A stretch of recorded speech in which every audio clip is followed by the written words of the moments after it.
नमस्कार, आप देख रहे हैं आज तक। मैं हूं आपके साथ रोहित सरदाना। शाम के 5 बज चुके हैं और वक्त हो गया दंगल का। बंगाल में राजनीतिक हत्याओं के काले इतिहास में एक नाम और जुड़ गया। उत्तर 24 परगना में रविवार की शाम को भारतीय जनता पार्टी के युवा नेता मनीष शुक्ला की हत्या बाइक सवारों ने स्थानीय पुलिस स्टेशन के पास ही गोली मारकर कर दी। मनीष शुक्ला बीजेपी के बैरकपुर सांसद अर्जुन सिंह के करीबी थे और अर्जुन सिंह की तरह ही टीएमसी से बीजेपी में आने वाले राजनीतिक कार्यकर्ता थे। मनीष शुक्ला की हत्या के बाद बीजेपी ने बंगाल के बैरकपुर में आज बंद बुलाया और आज दिल्ली के मंच से भी पार्टी ने ममता बनर्जी से पूछा कि क्या वो मनीष शुक्ला के घर जाएंगी। टीएमसी की दलील है कि इस मामले पर पुलिस अपनी जांच कर रही है और इसको राजनीतिक रंग देना ठीक नहीं। लेकिन दंगल में आज हमारा सवाल यह है कि बंगाल में राजनीतिक हत्याएं आखिर रुकती क्यों नहीं। जून से ही मनीष शुक्ला के हत्याकांड को लेकर 13 हत्याएं हो चुकी हैं, जिनमें 7 बीजेपी कार्यकर्ता मारे गए और 5 टीएमसी के नेता कार्यकर्ता शिकार हुए और 1 एसयूसीआई कार्यकर्ता भी मारा गया। ये राजनीतिक हत्याएं तब हो रही हैं जब अगले साल वहां विधानसभा चुनाव। इसलिए आज दंगल में हमारा मुद्दा है, क्या दीदी के राज में विरोधी नहीं बचेंगे।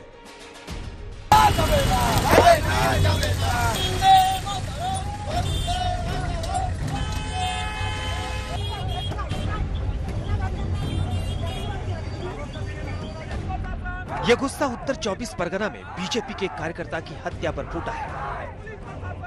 बीजेपी के सांसद अर्जुन सिंह के करीबी और पार्टी पार्षद मनीष शुक्ला को रविवार को गोली मारी गई। मनीष शुक्ला को टीटागढ़ पुलिस स्टेशन के पास ही गोली मारी गई।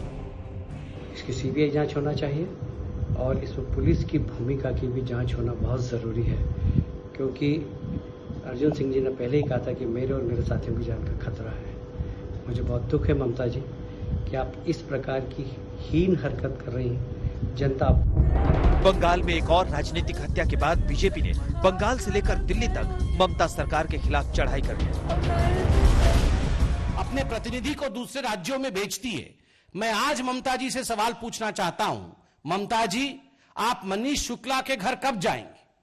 आप अपने प्रतिनिधि मंडल, टीएमसी के प्रतिनिधि मंडल को मनीष शुक्ला जी के घर कब भेजेंगे? पश्चिम बंगाल में राजनीतिक हत्याएं बदस्तूर जारी है। खासकर चुनावों के पहले इस तरह के मामलों का लंबा इतिहास है और सिर्फ किसी एक राजनीतिक दल के कार्यकर्ता ही निशाना नहीं बने। लेकिन सांसद अर्जुन सिंह के करीबी की हत्या पर बीजेपी के हमले को टीएमसी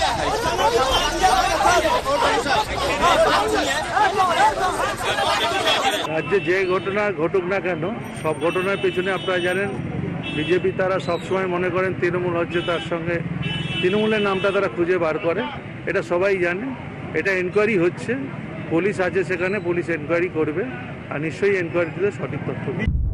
बहरहाल उत्तर 24 परगना में पार्षद की हत्या को लेकर जहां बीजेपी सीबीआई जांच की मांग कर रही है, तो दूसरी ओर राज्यपाल जगदीप धनखड़ ने राज्य के मुख्य सचिव को तलब किया।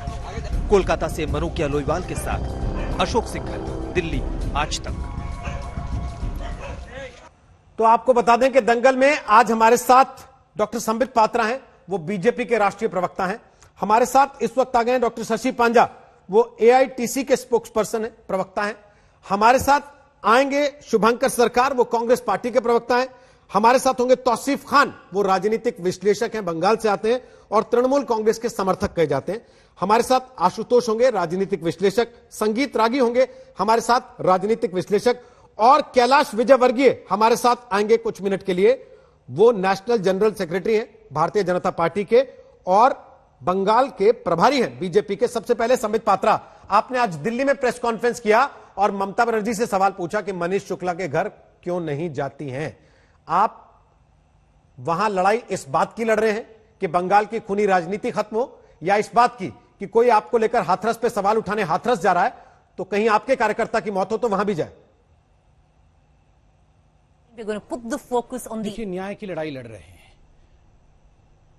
देखिए, न्याय की लड़ाई लड़ रहे हैं और पहली बात तो मैं आपको धन्यवाद करना चाहूंगा। बंगाल में जिस प्रकार से राजनीतिक हत्याएं हो रही हैं, भारतीय जनता पार्टी के कार्यकर्ताओं को मारा जा रहा है, बहुत कम डिबेट्स होते थे। कुछ दिन पहले किसी प्रवक्ता ने भी यह विषय उठाया था और आज मुझे लगता है कि आपने इस विषय को डिबेट का विषय बना के पूरे देश में जागरूकता फैलाने की कोशिश की है। मैं केवल और केवल जुलाई से अभी तक हमारे भारतीय जनता पार्टी के किन किन कार्यकर्ताओं को मारा गया है उनके नाम पढ़ता हूं ताकि उनको एक श्रद्धांजलि भी होगा। 30 जुलाई को गौतम पात्रा, 15 अगस्त को सुदर्शन प्रमाणिक, 21 अगस्त को लियाकत, 13 सितंबर को गणेश रॉय, 14 सितंबर को संबारू बर्मन, 19 सितंबर को दीपक मंडल और 5 अक्टूबर मनीष शुक्ला। अब बताइए, ये फहरिस्त बहुत लंबी है। एक किताब भी पार्टी ऑफिस में जारी किया गया है, the unsung martyrs of BJP. आप इसमें देखेंगे 100 नाम, ये 1 साल पहले रिलीज हुआ था, 100 नाम इसमें हैं जिनको मारा गया है। लगभग प्रत्येक दिन एक हत्या हो रही है, जिनका चित्र आज आप दिखा रहे हैं। मनीष शुक्ला जी ने वीडियो भी जारी किया था। मनीष शुक्ला जी ने स्पष्ट रूप से कहा था कि पुलिस दीदी के कहने पर मुझे मारने का षड्यंत्र रच रही है। मनीष शुक्ला जी जिनके नजदीकी हैं, ये तो काउंसलर थे, जिनके नजदीकी हैं वो एक एमपी हैं अर्जुन सिंह जी ने खुद कहा था मेरे सहयोगी को मारने की साजिश पुलिस रच रही है। यह सवाल हमने भी उठाया है। पुलिस चौकी के सामने, पुलिस स्टेशन के सामने जिस ब्रुटैलिटी के साथ यह हत्या की गई है, क्या इसकी सीबीआई जांच नहीं होनी चाहिए? हर दूसरे दिन एक कार्यकर्ता की हत्या होती है, क्या इसकी जांच नहीं होनी चाहिए? ये लोग जो कहते हैं हम लोकतंत्र को बचा के रखेंगे, मैं परसों ममता बनर्जी की रैली देख रहा था। ममता बनर्जी हाथरस के विषय को लेकर एक विशाल रैली को संबोधित कर रही थी और सड़क पर पैदल चल रही थी कि आज मैं दलित बन गई हूं।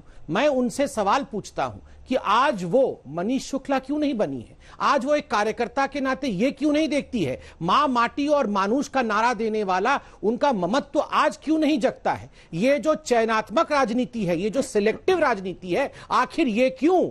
खुद के राज्य में रोज हत्याएं हो तो डेमोक्रेसी का कुछ नहीं, और दूसरे राज्य में कुछ भी हो, मैं कुछ भी नहीं कह रहा हूं, वहां अन्याय हो आवाज उठाएं, मगर वहां का आवाज उठाना सही है, अपने राज्य में आवाज तक न उठाने दे। और दूसरी बात, आप इस बात से दुखी हैं कि आपके कार्यकर्ता की हत्या हो गई, या इस बात से आप उत्साहित हैं कि आपके कार्यकर्ता की हत्या हुई तो आपको भी मौका मिल गया ये कहने का कि आप हाथरस के ऊपर उठा रही थी आवाज, तो यहां पर भी बोलिए।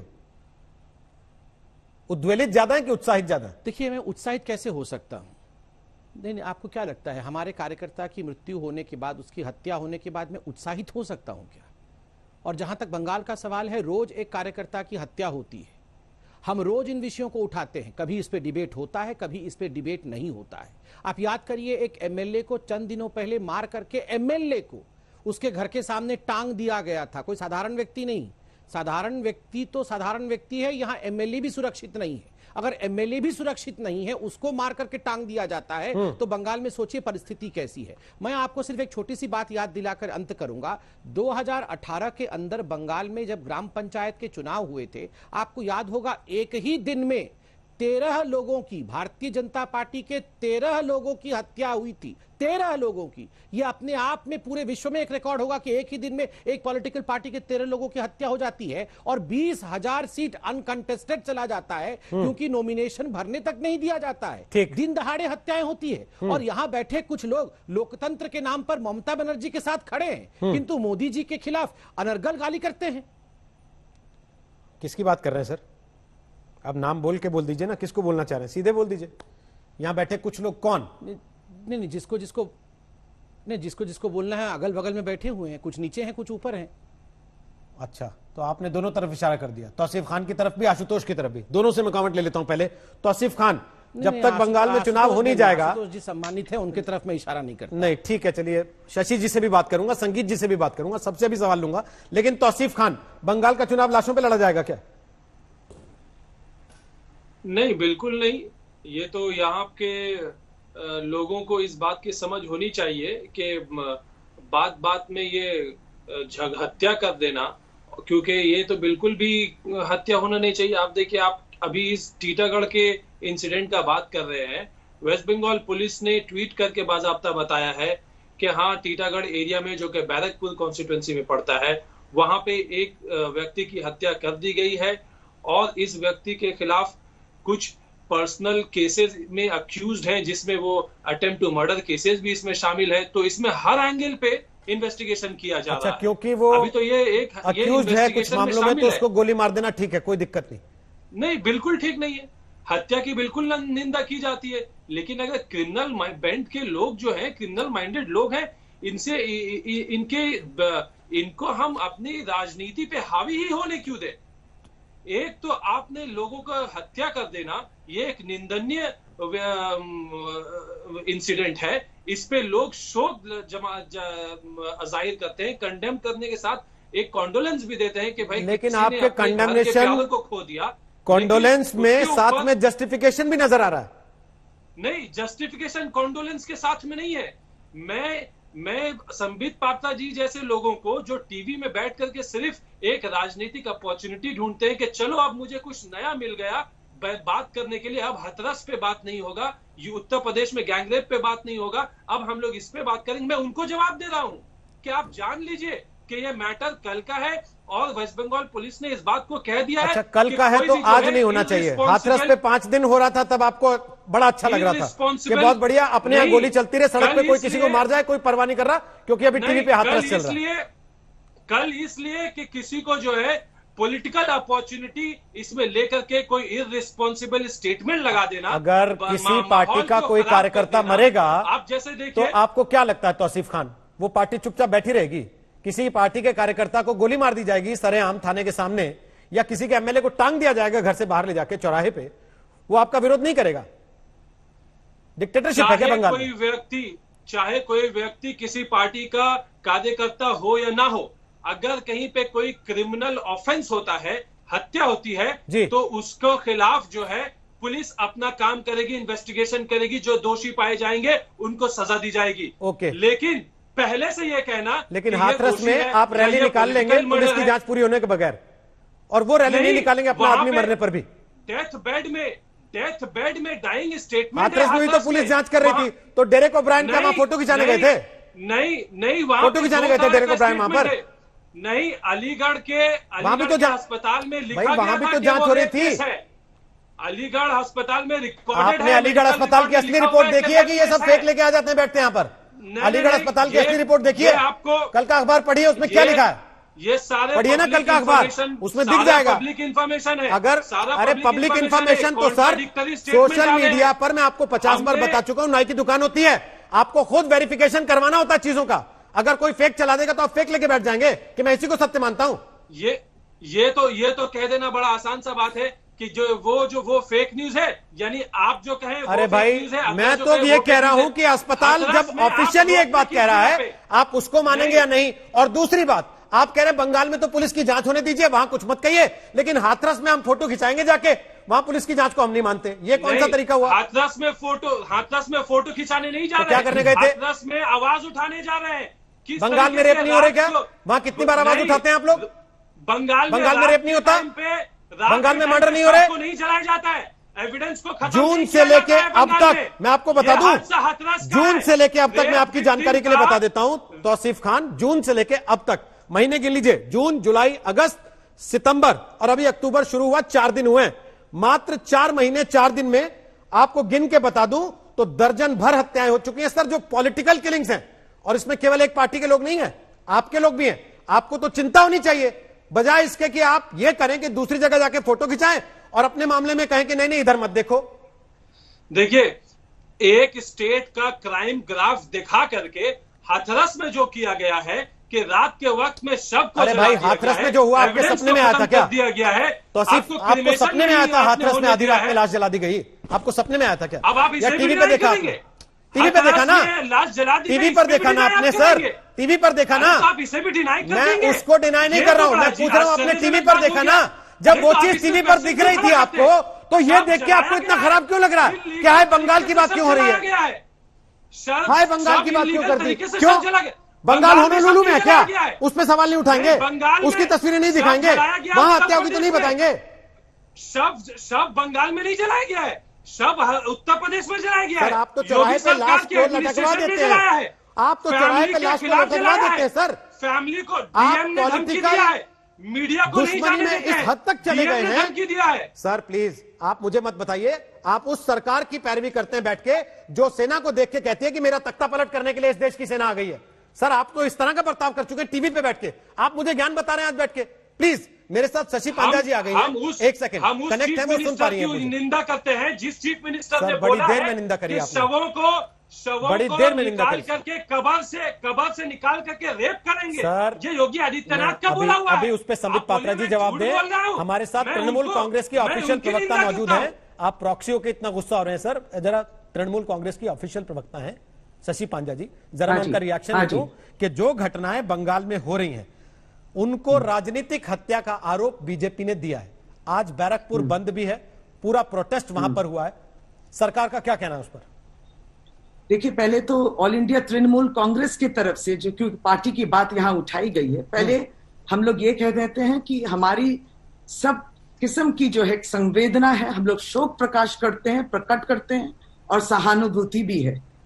जिस तरीके से ये हुई है ये हत्या, इसका हम लोग खंडन करते हैं। पॉलिटिकल मर्डर्स हम लोग खंडन करते हैं। दूसरी बात है, आप लोग देख चुके हैं कि प्रशासन की ओर से, वेस्ट बंगाल पुलिस की ओर से तहकीकात शुरू हो गई है। तहकीकात शुरू जब हो गई है, ये वंचित है कि इसको लेके हम लोग जजमेंटल कंक्लूजन में न आए। लेकिन आज जिस तरीके से डिबेट को पेश किया जा रहा है, कहीं ना कहीं कुछ बातों को खंडन करना बहुत जरूरी है। यहाँ पे पूर्व वक्ता जो थे संबित पात्रा जी के बाद, क्योंकि मुझे पूरा नहीं सुनाई दिया या दिखा नहीं, हाँ, मैं इसीलिए आपसे वो जो सवाल नहीं ले पाया देवेंद्रनाथ कि आप राय तक जी आवाज क्यों एमएलसी नहीं जो थे, देवेंद्रनाथ राय बीजेपी के एमएलए, जो कहा जा रहा है कि उनकी मृत्यु जो है वो एक खून थी। सीआईडी इसकी इन्वेस्टिगेशन करके 2 जनों को अरेस्ट भी की है और मिस्टर रॉय की सुसाइड नोट जो है वो भी प्राप्त हुई है और कुछ फाइनेंशियल मैटर्स भी थे। हम लोग देख रहे हैं लगातार। आज देखिए, भाजपा के सभापति पश्चिम बंगाल में दिलीप घोष जी यह कहते हैं कि पश्चिम बंगाल में उत्तर प्रदेश और बिहार के तरह माफिया राज है। देख लीजिए, कहीं ना कहीं उत्तर प्रदेश में माफिया राज है, उन्होंने कबूल किया है। और दूसरी बात मैं ये कहना चाहती हूं इसके संग, वो है कि ये फेक न्यूज और फेक वीडियोस और ये जिस तरीके के स्टेटमेंट्स देते, इससे हम लोग तंग आ चुके हैं। पश्चिम बंगाल की जनता भी तंग आ चुकी है, क्योंकि अगर हम लोग भाजपा के मुंह से वायलेंट स्टेटमेंट दे, पुलिस चौकी जला दीजिए और इसको मत मानिए, कभी कभी थ्रेट करते हैं पुलिस ऑफिसर्स को, इस तरीके की भाजपा की भाषा यहाँ और आप एनसीआरबी डेटा भी चेक कर लीजिए और एनसीआरबी डेटा जो कहती है उस हिसाब से ही हम लोग जो है यहाँ सब कुछ तहकीकात इन्वेस्टिगेशन हो रहा है। मैं अभी पूरे विस्तार में हम जा लोग ही नहीं छुपाने रहा की कोशिश कि में, बंगाल का क्राइम ग्राफ क्या है, राजस्थान का क्या है, मध्य प्रदेश का क्या है, कर्नाटक का क्या है। मैं केवल आपसे जून से लेके अभी 3 अक्टूबर तक की जब हम बात कर रहे हैं उस समय की बात कर रहा हूं। 12 हत्याएं हुई जिनको कहा गया ये पॉलिटिकल किलिंग्स हैं। इनमें 6 बीजेपी कार्यकर्ताओं की हत्याएं हुई, उन्होंने कहा टीएमसी ने करा दिया। 5 टीएमसी कार्यकर्ताओं की हत्याएं हुई, आपकी पार्टी के लोगों ने कहा बीजेपी वालों ने मार दिया। उनको भी आप क्लीन चिट दे रही हैं। पार्टी पहले तो बता दूं, डेड बॉडी पॉलिटिक्स ना करे, बंद करे। आपको ये बता दूं, अभी तहकीकात चल रही है, लेकिन आप इतना जब आगे बढ़ा रहे इस चीज को, हम आपको बता दें, नहीं आपको बता दें, भारतीय जनता पार्टी में मल्टीपल फैक्शंस है, अंदरूनी लड़ाई जांच कीजिए। पश्चिम बंगाल की मिट्टी में खड़े होकर आप आइए। अब मेरा सवाल उससे अलग है, यहाँ रहते नहीं है शशि जी, मेरा सवाल उससे अलग है। मेरा सवाल केवल ये है, क्या कहते हैं, अगर 12 में 6 बीजेपी कार्यकर्ता हैं और 5 आपके कार्यकर्ता हैं मरने वालों में और एक एसयूसीआई का कार्यकर्ता है, तो क्या आप सबको एक तरीके से खारिज कर रही है कि कोई पॉलिटिकल किलिंग नहीं है, ये सब अपनी अपनी मौत मर गए? मैं कह रही हूँ कि पॉलिटिकल किलिंग का हम लोग हमेशा खंडन किए हैं। आप क्या कहते हैं? मैं कंडेमनेशन पे पूछ ही नहीं रहा हूँ, मैं लॉ एंड ऑर्डर पे पूछ रहा हूँ मैडम। जब हम लोग मैं लॉ एंड ऑर्डर का सवाल पूछ रहा हूँ। हम लोग जब विपक्ष में थे, सब वामपंथियों के हाथों में कितने पॉलिटिकल मर्डर्स हुए थे, आपको जांच करना चाहिए। हाँ, मुझे पता है, हमेशा ममता बनर्जी लड़ी है। शशि जी, मुझे पता है ममता बनर्जी लड़ी है, लेकिन आरोप तो यही लग रहा है, वही वामपंथी भी आरोप लगाते हैं अब आपके ऊपर। भारतीय जनता पार्टी जिस चीज का विरोध करके आप सत्ता में आए वही आप कर रहे हैं। आरोप नहीं, भारतीय जनता पार्टी के आरोपों का जवाब मेरा देना जरूरत नहीं है। प्रशासन की ओर से सब कदम उठाए जा रहे हैं, इन्वेस्टिगेशन हो रही है। ठीक है, ओके। संबित पात्रा जवाब दीजिए, उसके बाद आशुतोष के पास जा रहा हूं और संगीत रागी के पास। संबित पात्रा जवाब दीजिए, फिर आशुतोष और संगीत रागी, बोलिए। देखिए, मैं टीएमसी के प्रवक्ता को सुन रहा था। पहले तो इन्होंने कहा संबित पात्रा यहाँ रहते नहीं है, उनको यहाँ का पता नहीं है। ये तो ऐसे बोल रही हैं जैसे डेरेक ओब्रायन और ये ममता बनर्जी हाथरस की गलियों में ही पैदा हुई थी और उनको गली गली पता है सब कुछ। पूरे देश में हर जगह जाती हैं, ठीक है, कोई आपत्ति नहीं है, देश एक है और देश में राजनीति भी एक, बिल्कुल आवाज उठाने का अधिकार आपको है। मैडम कम से कम यहाँ तो हम दंगा ना करें।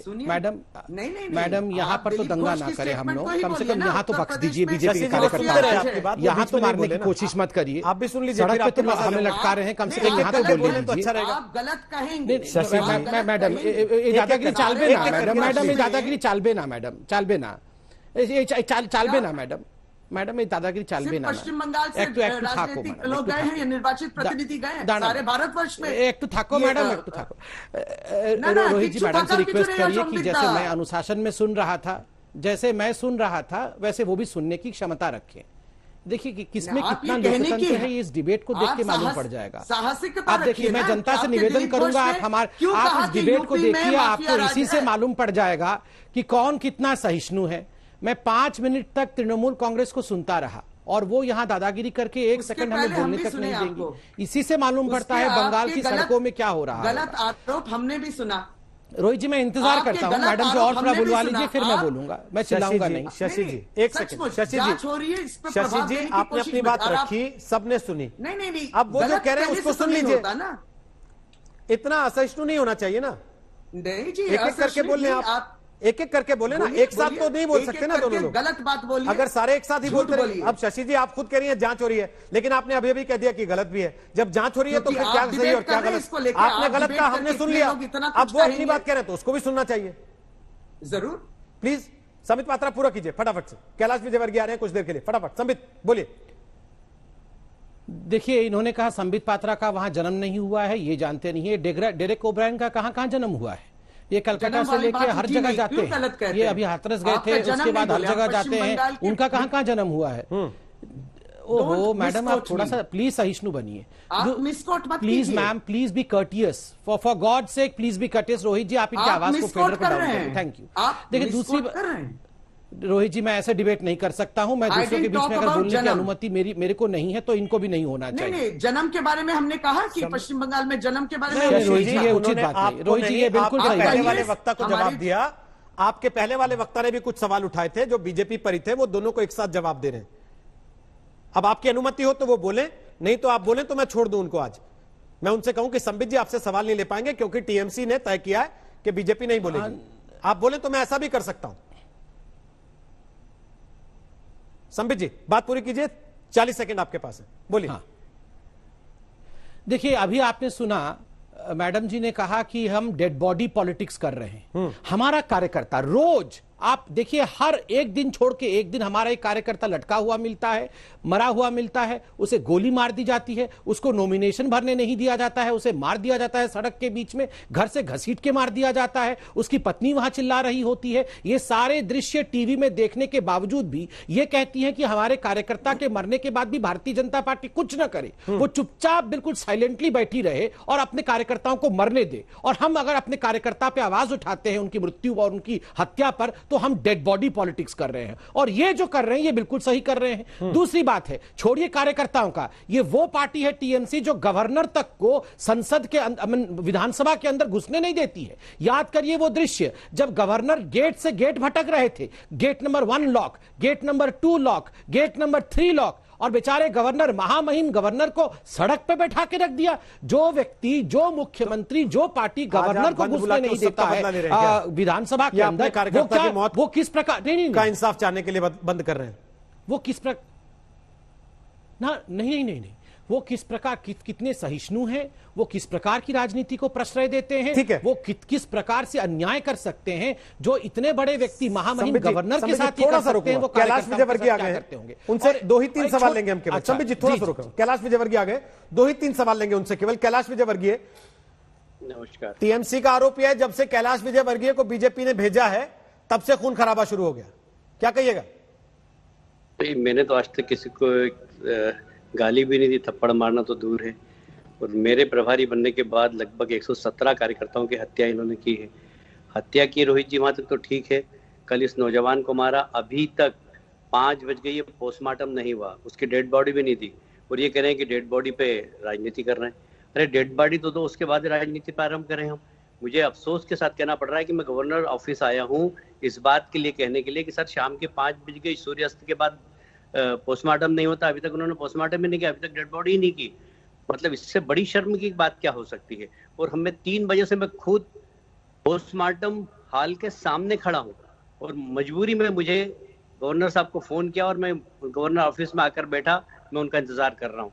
मतलब डेड बॉडी के पोस्टमार्टम के लिए इनको 20 घंटे लगते हैं। 20 घंटे उसके मर्डर हुए हैं, उसके बुजुर्ग माता पिता, उसकी जवान पत्नी, उसकी 4 साल की बेटी, उसकी 8 साल की बेटी अपने परिवार के सदस्य का चेहरा देखने के लिए, अपने बेटे का चेहरा देखने के लिए, अपने पति का चेहरा देखने के लिए, अपने पिता का चेहरा देखने के लिए घर पे इंतजार कर रहे हैं। उनकी बूढ़ी माँ ने कल से पानी नहीं पिया।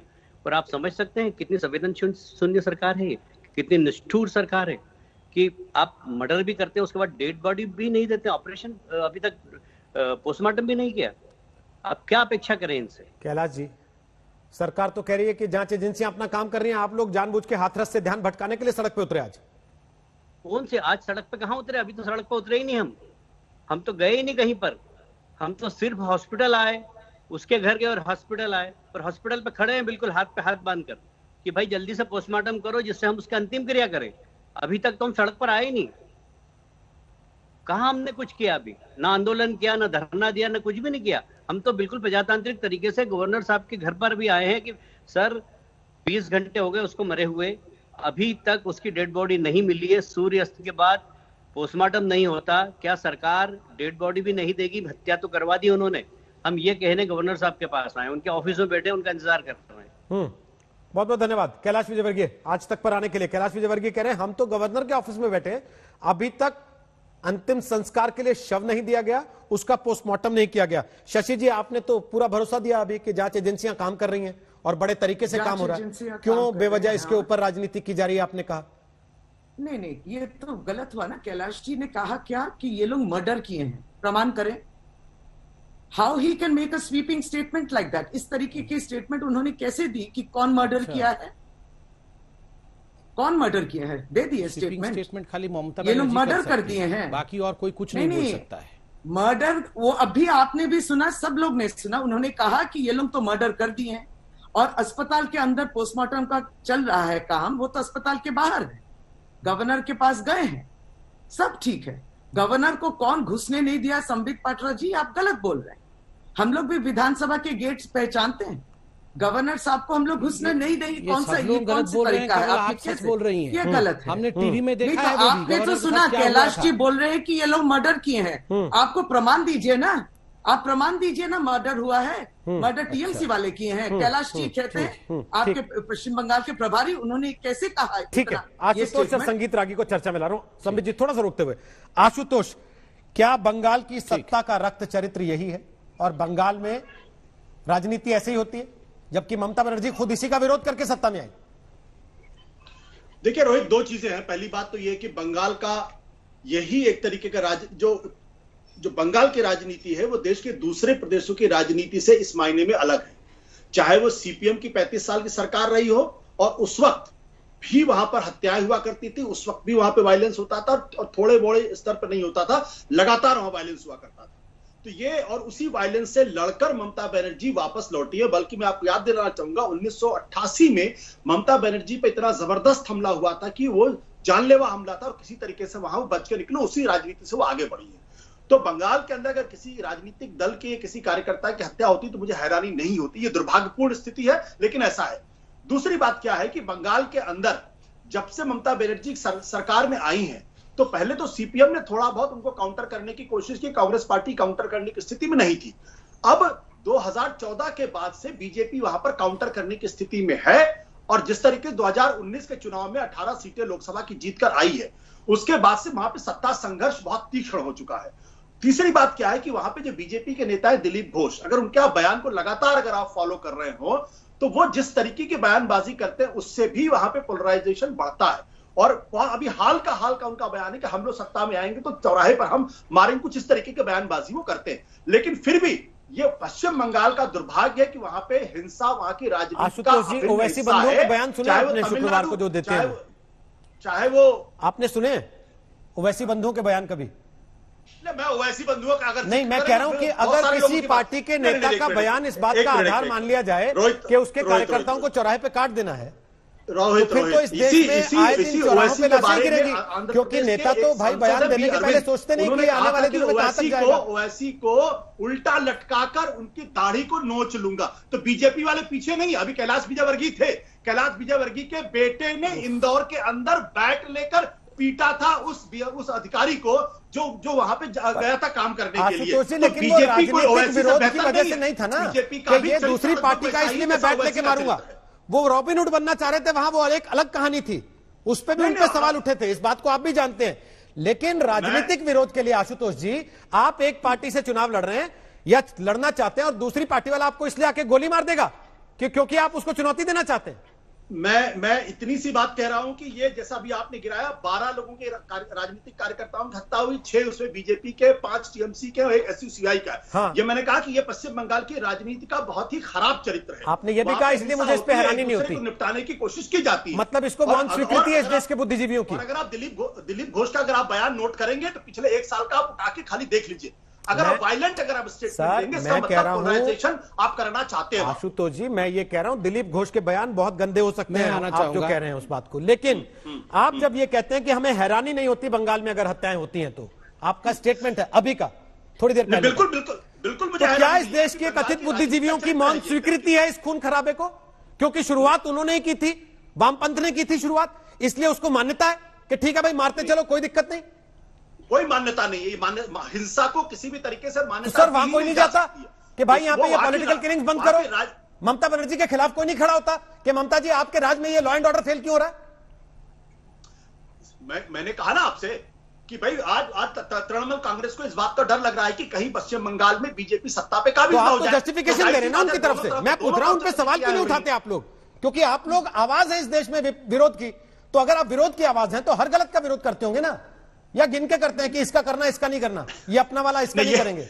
ऐसा बीजेपी वाले करते हैं, किसका गिन के करना किसका गिन के नहीं करना। ऐसा कांग्रेस वाले भी करते हैं, ऐसा तृणमूल कांग्रेस भी कहती है। सर आपकी पार्टी के नहीं है ना, इसलिए आपसे पूछ रहा हूं।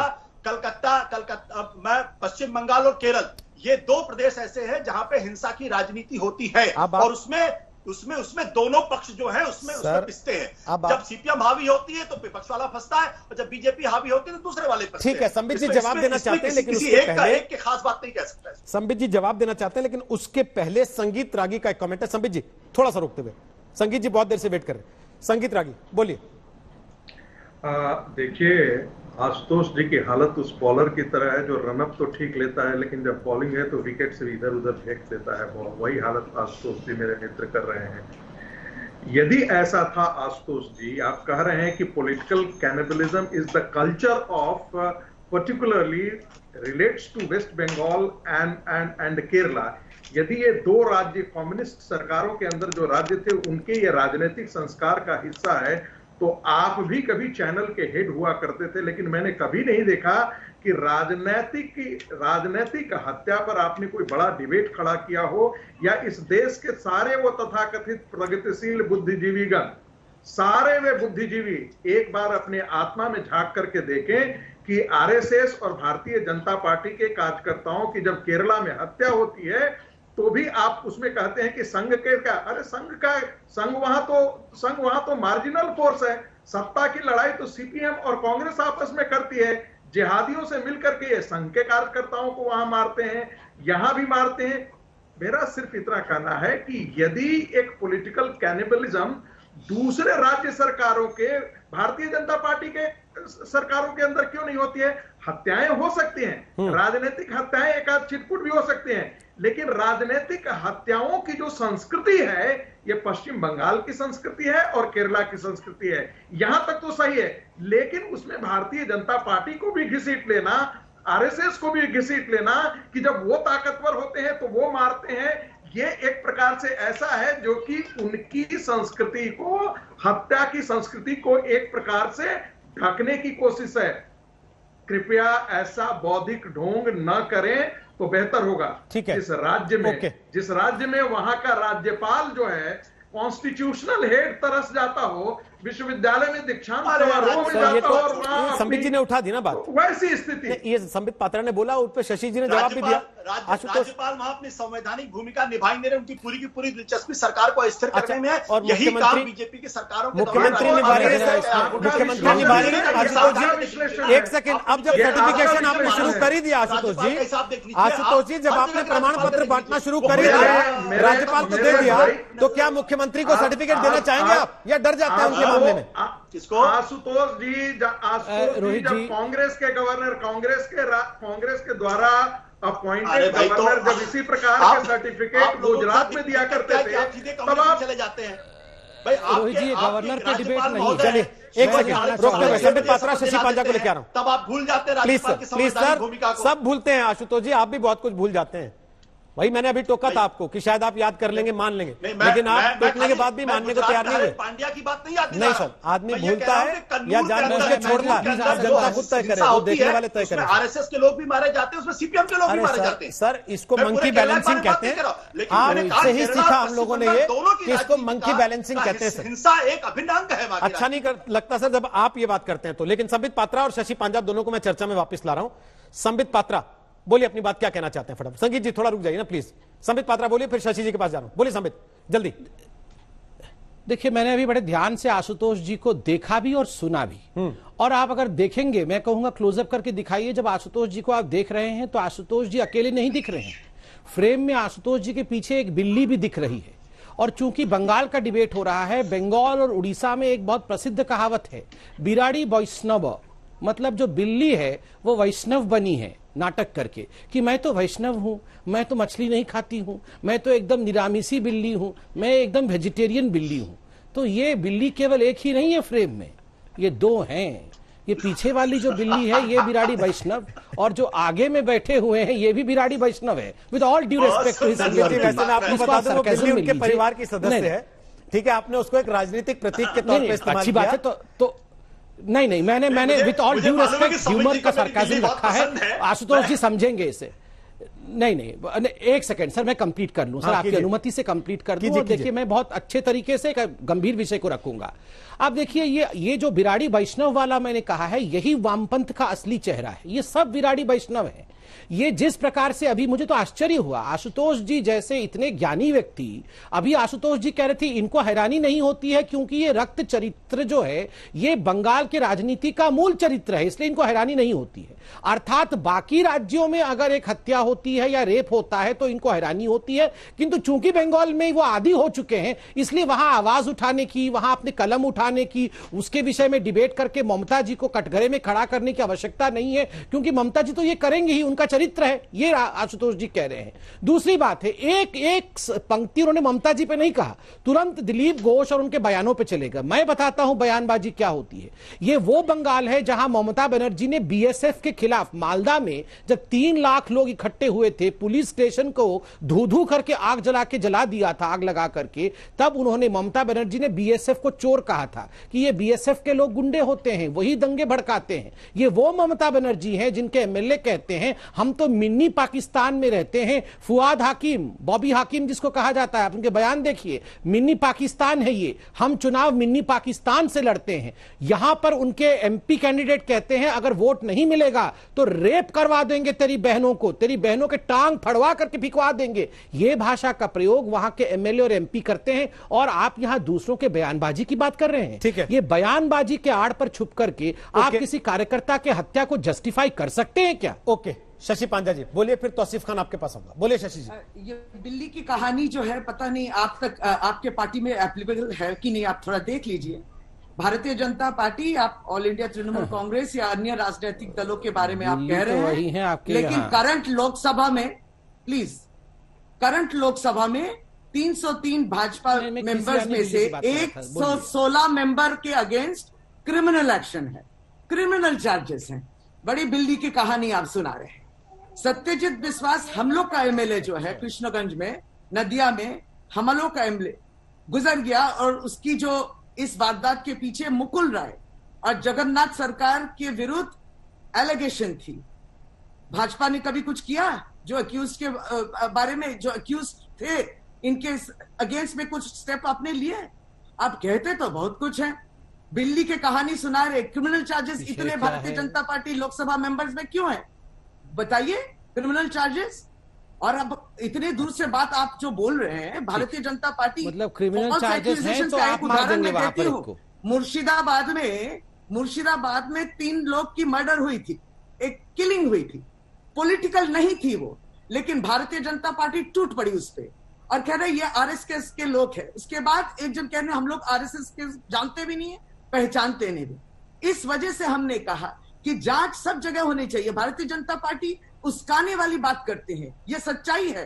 पश्चिम बंगाल में वो हमेशा उस्काते हैं, हमेशा वो इन्फ्लेमेटरी स्पीचेस जिसको कहते हैं सिडिशियस, और जगह में तो आप लोग सिडिशियस स्पीचेस के लिए कहते हैं ये सिडिशन है, इसको जेल में रख दो। तो इसलिए और गोली यहाँ मार पे दी जाए हर उनको दिन सड़क जो पे। है आपके द्वारा, तो इसलिए और शशि जी गोली मार दे सड़क भारतीय पे। जनता पार्टी क्योंकि इन्फ्लेमेटरी आप स्पीच अपने देता है अंदर जो इंटरनल फैक्शनलिज्म है, मनीष शुक्ला जी वापस आने की कोशिश कर रहे थे टू तृणमूल कांग्रेस, ओके। और इसी वजह से आप लोगों को आपके बीच में इतना फैक्शनलिज्म बढ़ा। ओके, ये सब भी तो बात है। ओके, अब जांच हो रही है, होने संबित जी दीजिए। थोड़ा रुकते हुए, पहले तौसीफ बोलेंगे। तौसीफ खान, संबित जी थोड़ा रुकते हुए, अभी आऊंगा। तौसीफ खान बोलिए। देखिए रोहित जी, ये बात सत्य है जो अभी शशि पांडे जी कह रही थी, और मैं संबित पात्रा जी को बोलूंगा कि ये गोल गोल कहानी सुनाना और ये कैट्स का बिल्ली का बात कह के दर्शकों को एंटरटेन करना, ये बंद करें।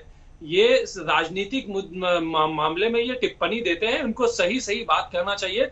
ये जो दंगा, ये जो झमेला, ये जो हिंसा का गढ़ बना हुआ है बैरकपुर, क्यों बना हुआ है? ये कौन है बैरकपुर, किसके अंदर में है? कौन वहां पे प्रोटेक्शन पा रहा है? ये अर्जुन सिंह पा रहे हैं। ये कौन है? आप इनका बैकग्राउंड चेक कीजिए। ये इनको क्यों प्रोटेक्शन सेंट्रल मिनिस्टर देती है? नहीं, बैरकपुर के नेता जो है, बैरकपुर तो की बंगाल का जो लॉ एंड ऑर्डर किसके है अंदर में आती है? उसी के तहत आता होगा ना बैरकपुर भी। अर्जुन सिंह कौन या है? उसके लिए अलग कोई एजेंसी है जो बाहर है? अर्जुन सिंह कैसे नेता है? अर्जुन सिंह के पास कितना हथियार है? तो जेल में डाल दीजिए ना उठा के। पुलिस आपकी है, जांच एजेंसियां आपके पास है, क्यों नहीं डालते जेल में? क्यों खुला छोड़ रखा? सेंट्रल गवर्नमेंट है, वो तो मोदी जी के गोद में जाकर के बैठ गए हैं। मोदी जी ऐसे हमारे मोदी जी, वैसे तो आप मोदी जी को यहाँ बैठ के हर रोज चैलेंज करते हैं, लेकिन गोद में बैठे को पकड़ने में डर लगता है क्या? बिल्कुल। अरे गोद में बैठे को पकड़ने में डर लगता है क्या आपको? मोदी जी से बड़ा कोई एक्टर है क्या? अरे भाई गोद में अब कहीं और चले गए। अरे तौसीफ खान, मुझे आपके एक्टिंग स्किल्स नहीं देखने, मुझे आपके एक्टिंग स्किल्स नहीं देखने, मुझे ये जानना है अगर कोई आपको लगता है मोदी जी की गोद में बैठा है तो ममता बनर्जी को डर लगता है उसके हाथ डालने में? अगर वो लॉ एंड ऑर्डर का उल्लंघन करता है, आप डर जाते हैं क्या उससे? बात का डर है कि बीजेपी सिर्फ फॉल्स प्रॉमिस करती है, कुछ डिलीवर नहीं करती। बीजेपी पे बंगाल का बीजेपी फॉल्स प्रॉमिस करती है नहीं, ये अलग विषय है, लेकिन आपका मुझे समझ में नहीं आ रहा सर, आप आए क्या करने थे? भरोसा जीतना होगा सर। आप पता नहीं कोई मुवक्किल आपके पास गलती से आ जाता होगा फौजदारी के केस में भी, तो आप तो उसको फांसी लटकवा देंगे बेचारे को, क्योंकि आप किसी मुद्दे की दलील को दे ही नहीं पा रहे। आप कहीं से कहीं, कहीं से कहीं, कहीं से कहीं घूमते चले जा रहे हैं। संबित पात्रा बोलिए, आप अपनी बात बोलिए। संबित पात्रा, आप जज नहीं है, प्लीज प्लीज सर। नहीं, मुझे जज होना भी नहीं आपके जैसे वकील के सामने। माफ कीजिए सर, आप जैसे वकील के सामने तो मैं वैसे ही हाथ जोड़ दूं कि भाई तू रहने दे, तेरी कहानी से अच्छा ये कि मैं ब्रेक ले लूं। भाई प्लीज, धन्यवाद, धन्यवाद तौसीफ साहब, बहुत बहुत धन्यवाद। किसी की साइड नहीं लेता है प्लीज। तौसीफ खान, समय खराब कर रहे हैं आप पब्लिक का। संबित पात्रा फटाफट क्लोजिंग रिमार्क, फिर आशुतोष जी से कमेंट लेना चाहता हूं मैं, जल्दी। संबित छोटा सा। देखिए अभी मैं पांजा जी को सुन रहा था, मैडम ने कहा इंटरनल लड़ाइयां हैं, इसलिए ये तो इंटरनल हत्या भी हो सकती है। अगर इंटरनल हत्या है तो सीबीआई से जांच करवा लीजिए ना, सकती नहीं सर, उन्होंने जज द्वारा जांच कराने की मांग कीजिए। आना चाहते थे टीएमसी में, इस वजह से उनको मार दिया गया आपकी पार्टी की तरफ से। उसी का जवाब दे रहा हूं। नहीं, उसी के लिए जवाब देना बहुत अनिवार्य है। मैं अगर कह रहा हूं कि इनको अगर लग रहा है कि वो वापस आना चाहते थे और हमारी पार्टी ने मार दिया, तो हमारी पार्टी को घेरने का इससे सुनहरा मौका कहां मिलेगा? आप ममता बनर्जी को अभी प्रेस कॉन्फ्रेंस करना चाहिए और कहना चाहिए कि सुप्रीम कोर्ट के जज के अंतर्गत यहां पर जांच होनी चाहिए, ताकि भारतीय जनता पार्टी के किसने मारा है, दूध का दूध और पानी का पानी हो जाए, भारतीय जनता पार्टी के सांसद जेल जाए। आपको क्या लगता है ममता बनर्जी छोड़ देती? वो काका छीछी करती हैं, वो सड़क पे कहती है मनमोहन सिंह को आमी तुमा के थप्पड़ मार दे, और वो अभी प्रेस कॉन्फ्रेंस नहीं कर रही है। इनको अगर पता है कि हमने मारा है तो ममता बनर्जी चुप रह जाती। इसमें जस्टिस सच्ची लोया में कहां से आया? कितना आप बताइए उभर जरा, रहा है? जिनके पास जस्टिस कुछ लोया नहीं का है डेथ वो अब जस्टिस गुजरात लोया में कर क्यों रहे हुआ? हैं। दूसरी बात, कहिए। यहां पर कहा, अगर यहां आप पर अभी बोलिए। टीएमसी के प्रवक्ता ने कहा बाराकपुर किसके आप तो कुछ अंडर में नहीं है? बोल पाएंगे। बाराकपुर में कुछ नहीं इतनी बोल हिंसा क्यों हो रही है? मैं पूछ रहा हूं बाराकपुर किसके अंडर में है? किसके अंडर में है बाराकपुर? बाराकपुर बंगाल में है या बंगाल से बाहर है? आप आज खुद मान रही हैं कि बाराकपुर में बहुत हिंसा हो रहा है, बाराकपुर में मौत का तांडव हो रहा है, तो ममता बनर्जी कर क्या रही है? संबित जी, समय खत्म हो गया। मैं आशुतोष जी से झगड़ा कमेंट क्यों लेना है? चाह रहा था, लेकिन समय बचा नहीं। माफी चाहते हुए झगड़ा आशुतोष जी। क्यों है? तो आज हमने आपसे सवाल पूछा था कि क्या बंगाल में राजनीतिक हत्याएं केवल राजनीति का हथकंडा है? आपके जो जवाब हमें मिले, 88% लोगों को लगता है हाँ ये राजनीतिक हथकंडा है, 12% लोगों को ऐसा नहीं लगता।